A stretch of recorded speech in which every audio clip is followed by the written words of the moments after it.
AP liquor scam కేసులో arrest అయిన ఆర్థిక నేరస్తుడు అనిల్ చోక్రాకు ఏసీబీ కోర్టు ఈ నెల 21 వరకు రిమాండ్ విధించింది. అనిల్ ని విజయవాడ కోర్టుకు తరలించారు అధికారులు. అంతకుముందు అతడికి వైద్య పరీక్షలు చేయించారు.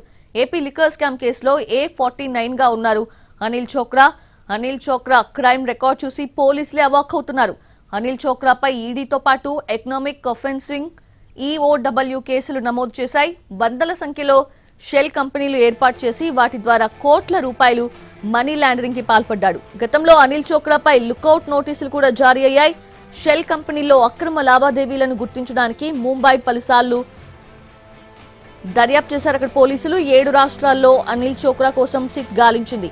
అయితే గతంలో అరెస్ట్ అయిన ఒక కేసులో కండిషన్ బెయిల్లో భాగంగా పోలీస్ స్టేషన్లో సంతకం పెట్టడానికి వచ్చాడు అనిల్ చోక్రా.